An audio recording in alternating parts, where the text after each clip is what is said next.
Good morning, traders. This is Chris Buss with Traders Profit Compass with a morning look at markets for Tuesday, September 8th. Okay, well, I hope all you guys and gals out there had a nice 3-day weekend, Labor Day, wrapping up summer, got your plans all together for the kids on what they're going to be doing for school. All the traders are supposed to be back at their desks, ready for the fall trading season. And it looks like they're starting out with a bang this morning. Lots of red across the board. So let's get in and develop a little game plan for today. What I've got here is a chart of the SPX. I forgot to include it on the weekend navigator, but I wanted to point a few things out. For the last couple of years, we've been grinding inside an ever wider broadening top.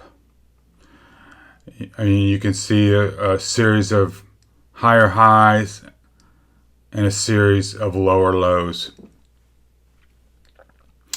What this speaks to is general instability in the markets. If we go all the way back to the narrow part of the megaphone, back in early 2018, this was the Volmageddon, the big sell-off where all the VIX ETFs blew up. You know, people were jumping out of windows. Hedge funds were going out of business because they were levered into these volatility index funds. And so then we recovered. Then in fall of 18, this was when Jay Powell said, we're on autopilot and you know, we're dialing back the liquidity. And then we had the worst Q4 since the Great Depression. And that's one of the things kind of interesting about the period that we're living in. Everything is the worst since the Great Depression. You know, the worst fourth quarter since the Great Depression, the best recovery since the Great Depression. Then the worst unemployment since the Great Recession.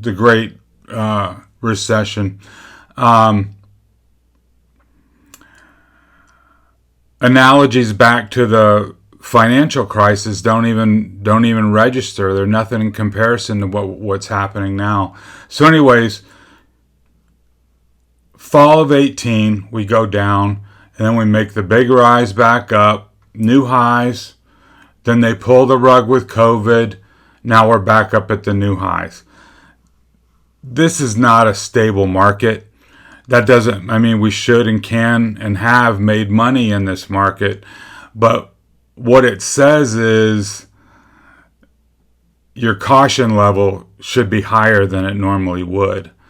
So what I've done is I've dropped in the fib levels from the March low to the most recent high, and this shows us approximate pullback locations that if everything goes fine, if we remain in this bull mode, where could it pull back to?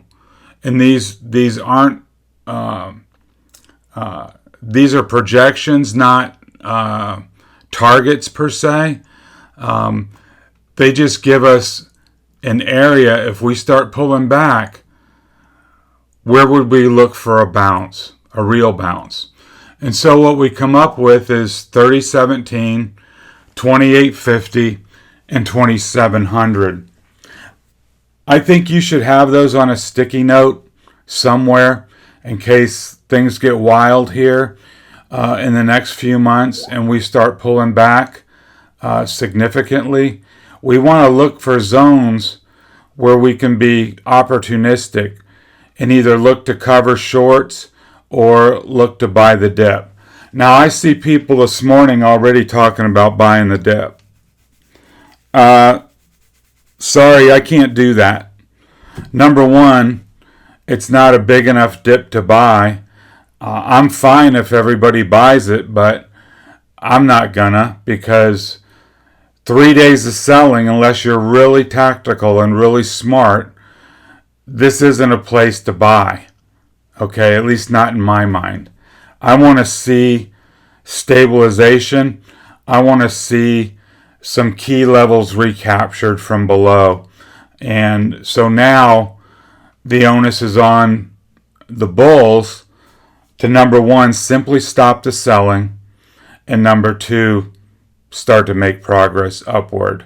I'm okay not getting the low tick, but I think it's way too early to be jumping in with both feet on buying whatever dip this is. So anyhow, big broadening top, and I encourage you to go back, zoom out on the time frames.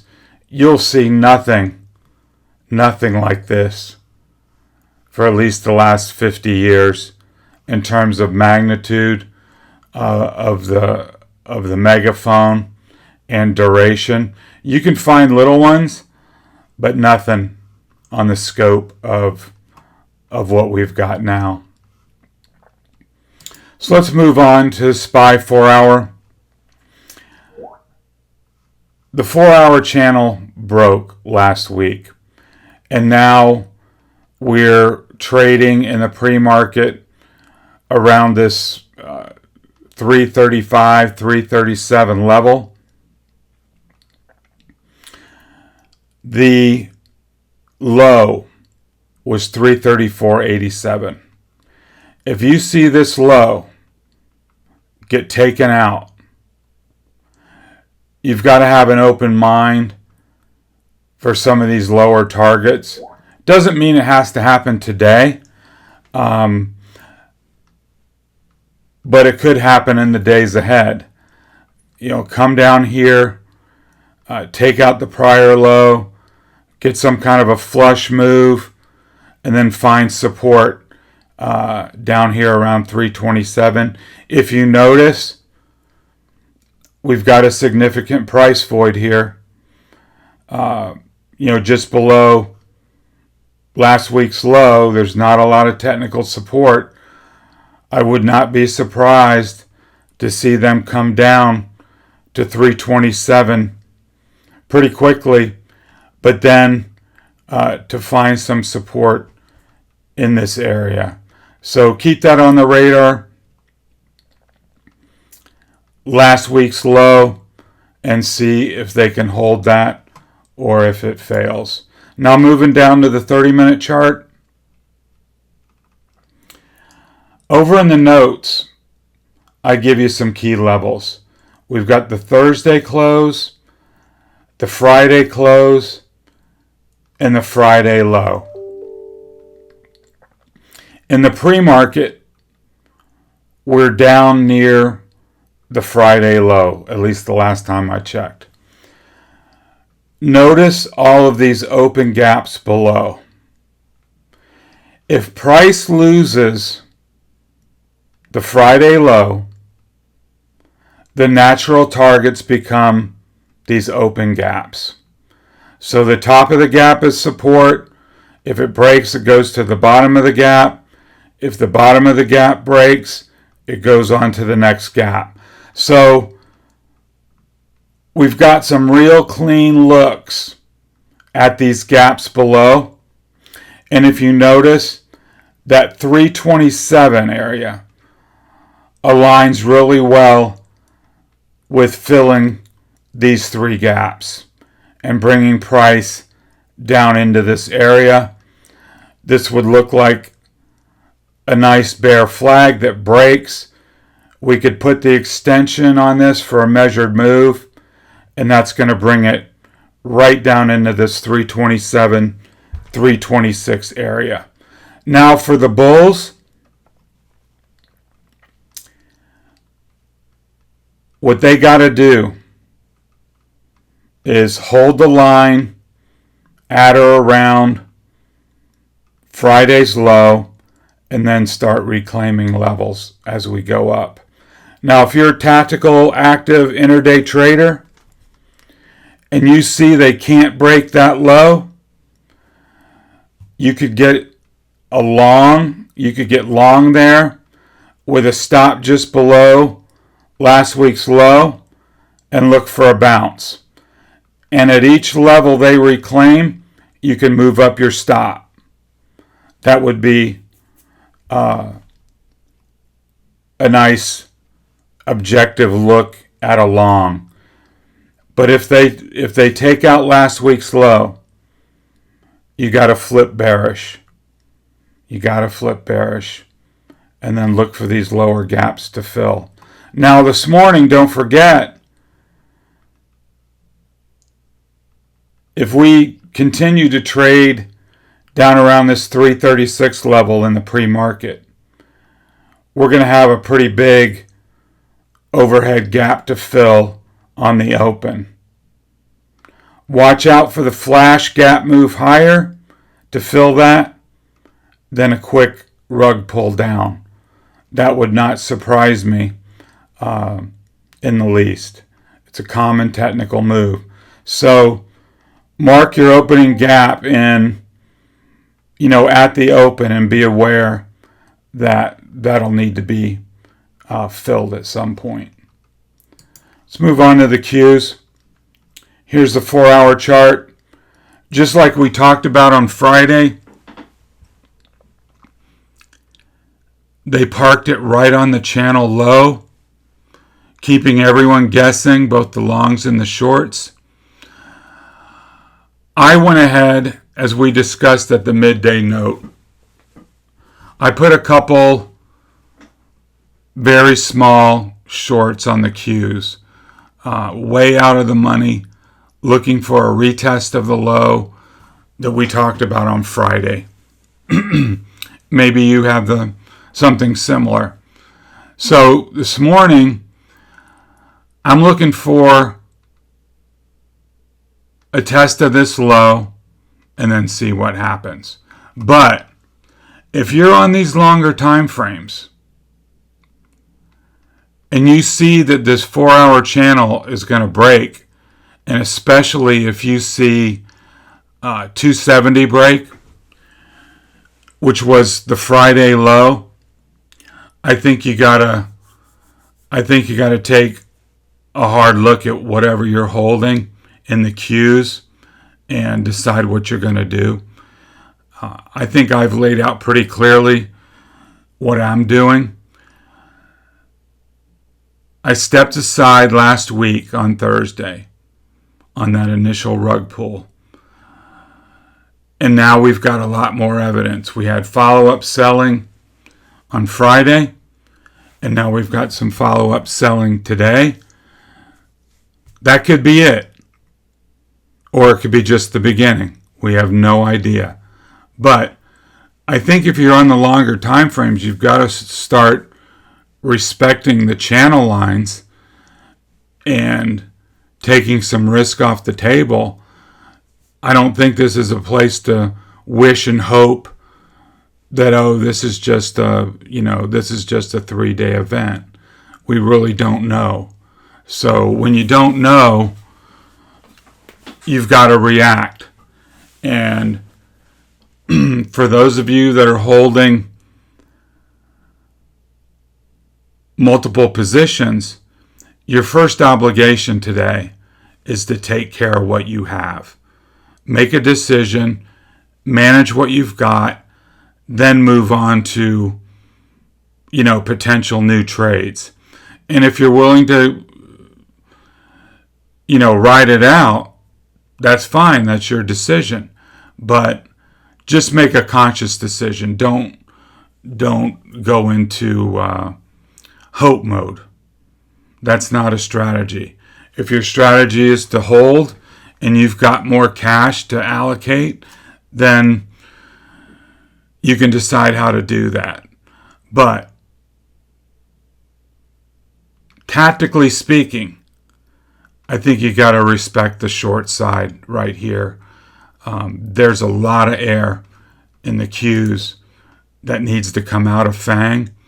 And since those are by far the biggest market cap companies, it's gonna drag on everything. You can't expect some stock that you have, in the queues, or if you're trading SPY, for it not to be weighed down. That doesn't mean it's going down as much, but it means it's going to be a bias to the downside. Now let's look at the queues here on the 30-minute. I've got those key levels from last week noted here. We are down in the pre-market, testing the lows of last week. We've got an open gap below. If last week's low doesn't hold, I think the natural target will be to fill this gap down to 265, and then we'll have to decide and see what it's going to do. But we could see the low 260s here just by simply extending a measured move off of this bear flag. And don't forget again, we'll have a significant overhead gap to fill today once price opens.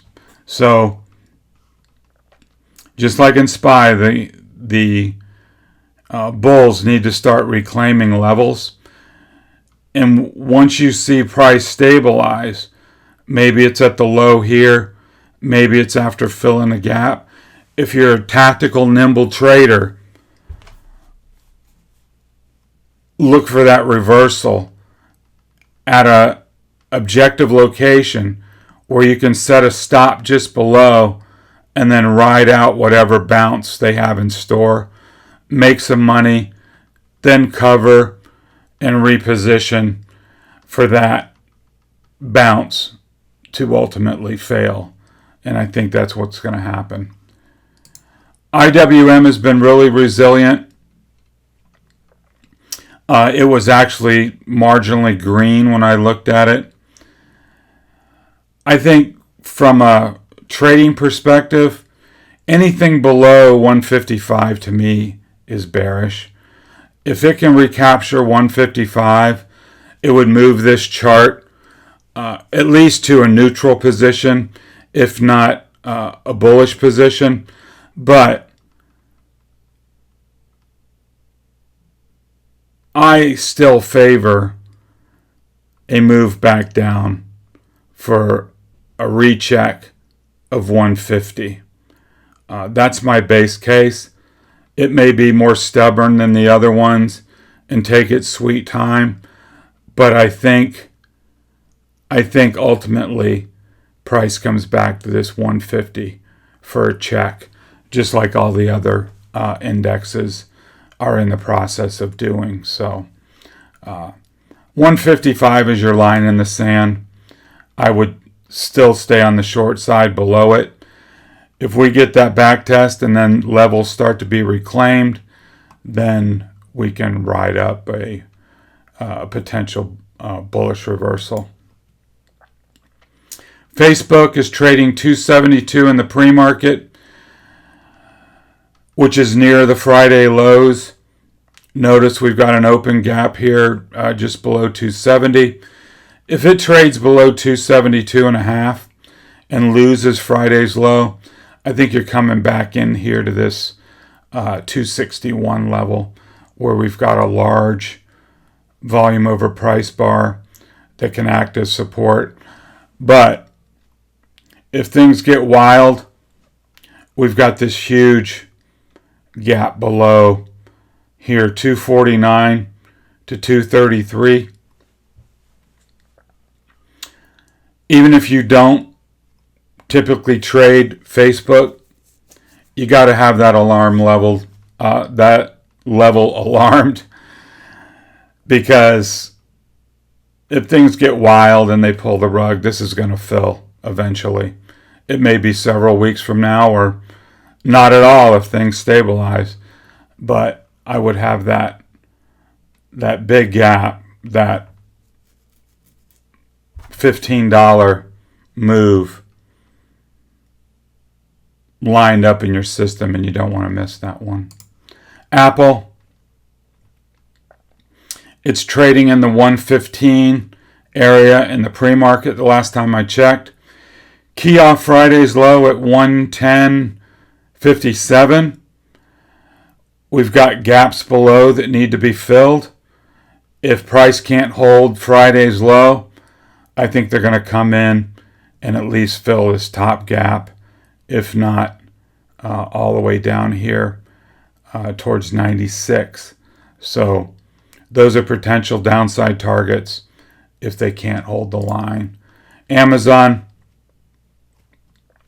really same idea. We're keying off of the levels that were on Thursday and Friday. If they can't hold 3,100 here, then we're going down to the bottom of the box here at 30.50 and probably down here to 29.75.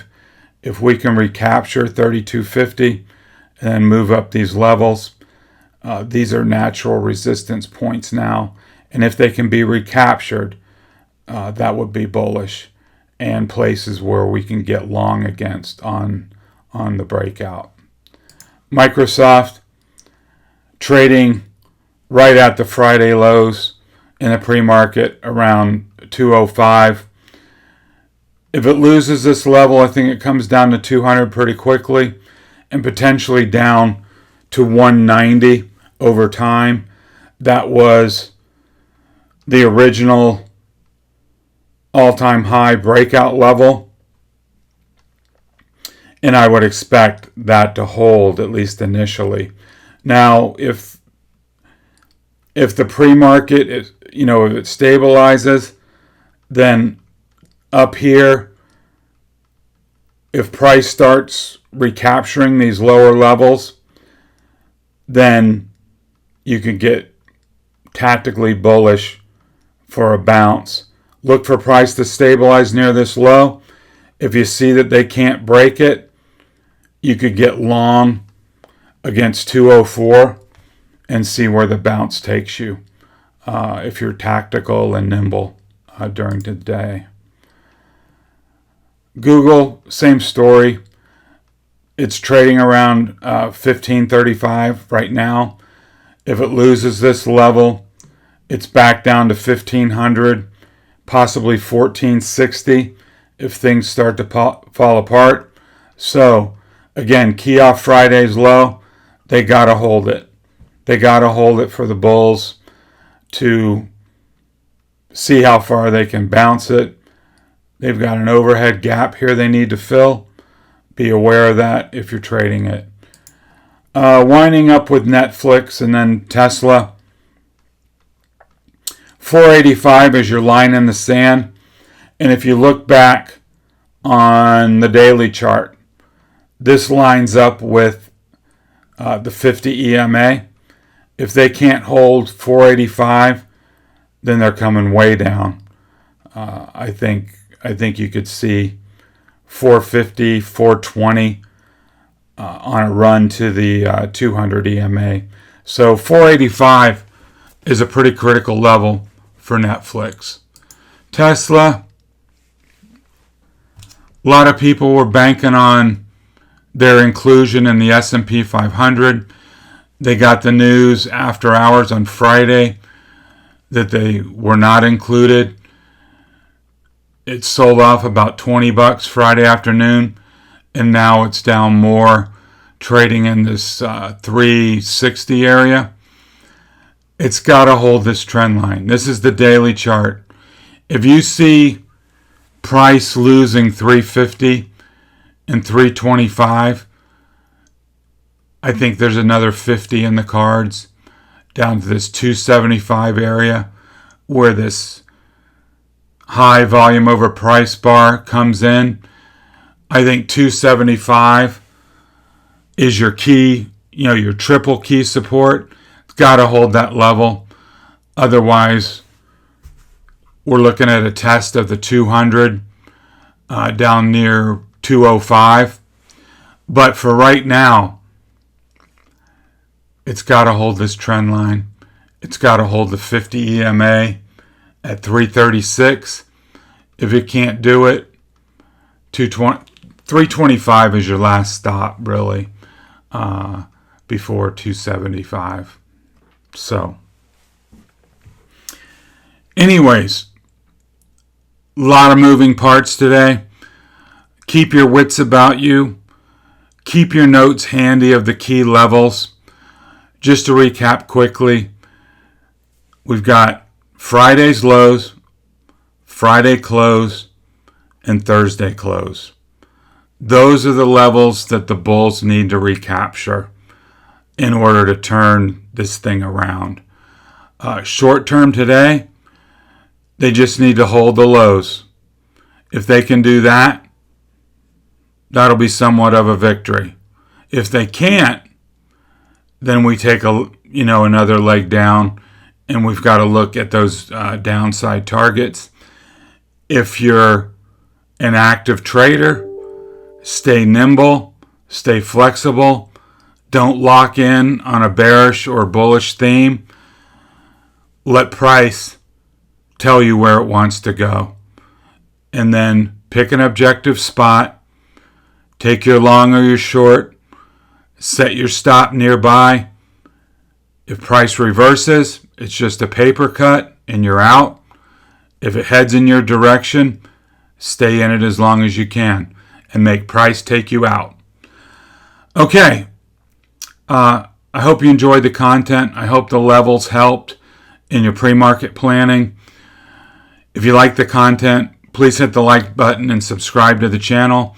Over in the show notes are links where you can subscribe to the blog and my content. I'll keep you posted every morning with fresh content and throughout the day when I see things happening in the markets. I hope you guys have a good day of trading. This has been Chris Buss with Traders Profit Compass. Talk to you next time.